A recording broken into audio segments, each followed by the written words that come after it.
Gratitude day 8. Just going to jump right into this one, and just really grateful today for the ability to screw things up, because that's a learned skill. No, not the screwing things up, but the rest of it. The ability to screw things up and learn from them. Try again. Fail better next time. I can't pinpoint. I'm not going to pinpoint right now all the places and people I feel like that have helped teach me that. But I felt that a lot today. Been kind of just chipping away at a lot of little projects here and there. And yeah, really grateful for that. Grateful also for overalls. I think everybody should own a pair. Doesn't matter. Young, old, guy, girl. If you're happy to wear them, you'll look good in them. Promise. I think my first pair of overalls was an Oshkosh Bagosh pair. Yep. Like a seersucker style, striped. Pretty baller. Wish I could wear those now. Not the original ones, but something that looked like it. Maybe they still make them. Doesn't really matter. But yeah, that's where the gratitude is at today. And, on that line, well, we'll get to that. Spent some time at the gym this morning, open gym. Been trying to go more on Sundays. And just try workouts I don't normally do during the week. Put a little extra time into the fitness, because most of the week I constrain myself pretty heavily on that. Keeping it under either taking a class or, 45 minutes or less if it's on my own time. The other thing is I did a full lifting day today, like a full heavy squat, heavy deadlift, which I have not done something like that in forever, months. And I'm going to pay for that. I'm going to be very sore. I did a little Metcon after, a little strength plus Metcon. But I noticed some areas of weakness, and I always feel better when I lift a little bit. That getting both the metabolic conditioning, the lift, the strength portion is so crucial. I just, it's me, buying into my own BS that I don't need it, don't want it, but I do feel better when I do it. It is truly, it's not my favorite part of fitnessing. Is the lifting for a lot of reasons. But it did feel good to do it today. And then after, jumped into a workout with a couple guys who I don't normally get to work out with. It was a fun workout. It originally, I think, had running. We all opted to do something indoors. So it was 15 box jumps, 30 inches, and then a 1K ski erg, 20 box jumps, 24 inches. I did a 2K C2 bike. And then it was 25 box jumps, 20 inches, then finished with a 1K ski. And it was fun. Had people to chase and push. Went harder on the skier than I wanted to, so felt good about that. We also tried to hit the box jumps where we landed as high as possible, which was cool. Kind of focus on that power generation rather than just getting up there anyhow. So I enjoyed that workout a ton. Took about 15-ish minutes. Good workout. Just kind of jumped right into it. And then rolled home, just hitting some errands. So this is the learning portion. I went to Marshall's or Michael's, one of them. Some store where it's named after somebody with a name. I think it was Michael's, whatever the arts and crafts one was. And I'll tell you this, I could walk around that store and just follow people and be like, what are you doing? What are you building? What are you art and crafting? I'm so interested to know. Yeah, I could get kicked out of there real fast. Because I don't consider myself like an artsy craft. I'm not. I don't even need to say I don't consider. I'm just not an artsy, craftsy kind of person. But it's so impressive to me, the people who are. And just even walking around that store, you can tell the people there are like that. This one young lady had octagonally rimmed glasses. I was like, oh, that's unique. And then as I was rolling out, the guy walking in had sunglasses on and a cool hat, and a plaid shirt. And he had a twisty mustache with Captain Hook's nephew. I just looked at it, I was like, oh, you're cool. You're probably creative. And sure he was. And I don't look like that ever. So I looked like I have worn the same clothes and not showered for weeks. So that's me rolling around Michael's. But just picked up a couple things for some odds and ends projects. And also recommendation of the week here was is YouTube Premium. It's money. So like I said, I've been doing more little projects around the house, lining up to do some projects.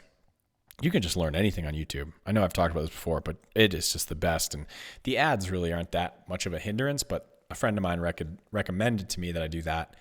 And then you just listen to stuff on 1.5 times speed and You're just devouring little tidbits of knowledge and how-tos, which is really cool. And I've used that to replace a lot of just the talking head podcast I would listen to. I went through this phase of just like all of the long form talking head podcasts, and I got kind of annoyed with it because I get why it's fun to listen to those, like just like the casual beat of where is this conversation going. Maybe I find this person interesting, so I want to hear their perspective on just this everyday, topic.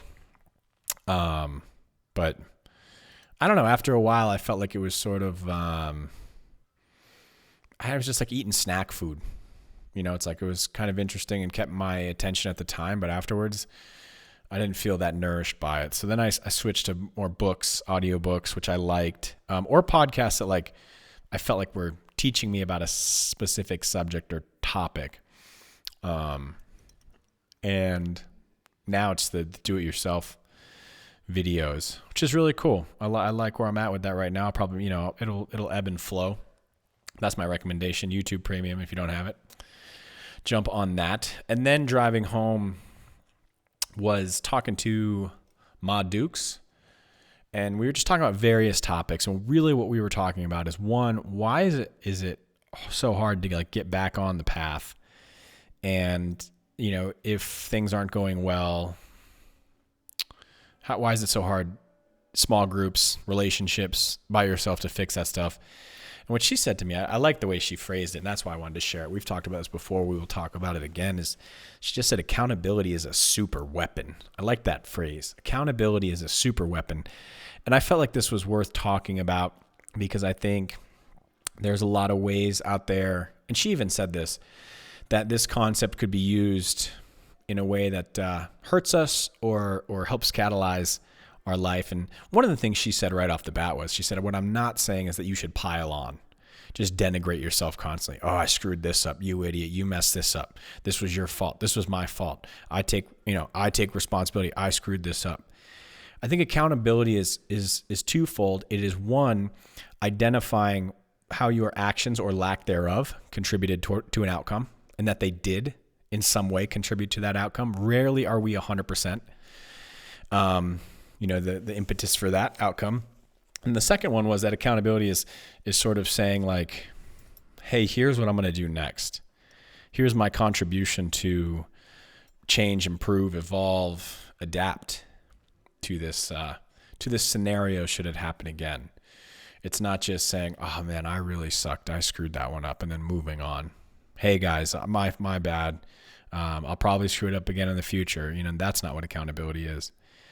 And then maybe the third side of this is accountability is, I don't think it is blame.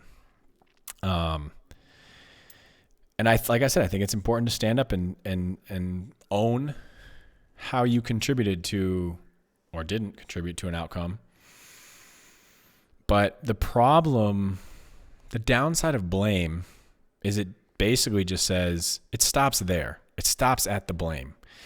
And if you're blaming relationship, in your job, in a team, it eventually creates this environment where everybody only operates to try and be perfect, which is dangerous because you're going to make mistakes. So what basically happens is, in that environment of blame, you just try and cover everything up. It becomes a CYA environment. You just cover your own ass all the time. And that's really dangerous because if you're on a team, if you're in a relationship, you never actually fix the damn thing that's wrong. And so I think to me, that is the downside of blame. There's nothing wrong with saying, hey, here, I screwed this up.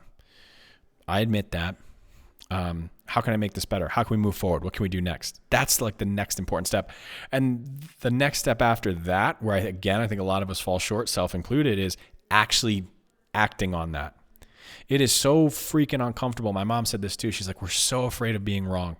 We are so afraid of being wrong.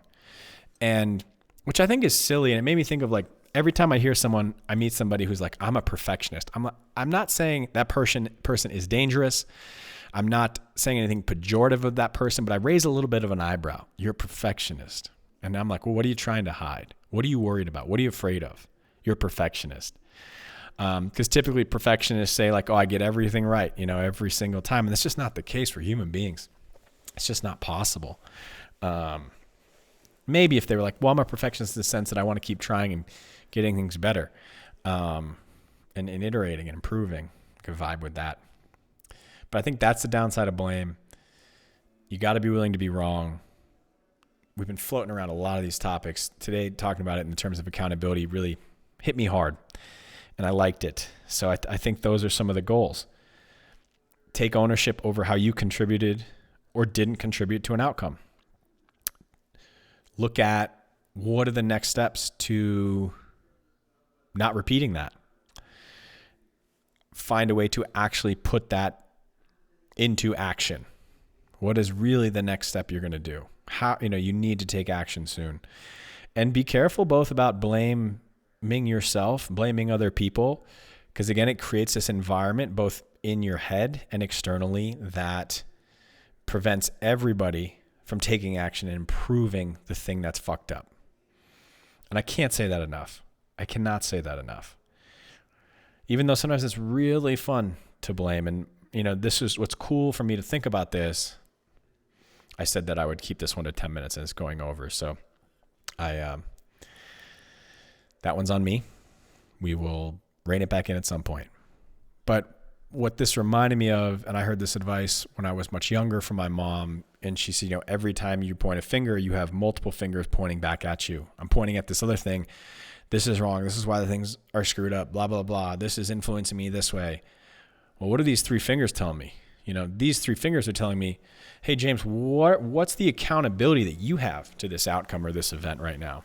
And what's really cool about this is this was reiterated to me at a point in my life when I sure as beans needed it, from Brian Chantosh during one of his events. He said the same thing. He has this concept about, when you're pointing, you have multiple fingers pointing back at you. I think that seems something that's like really trite and simple and I don't know, juvenile. But when you really think about what that means and like really think about that action when you lift that finger and point it at somebody, what are those other three fingers telling you? What were your contributions to that? What's your accountability? So thoughts on accountability. There's going to be more to come there. I kind of had some fun things I want to share, quote unquote fun. So that's where we're at. Chatty Sunday. We'll catch you guys tomorrow.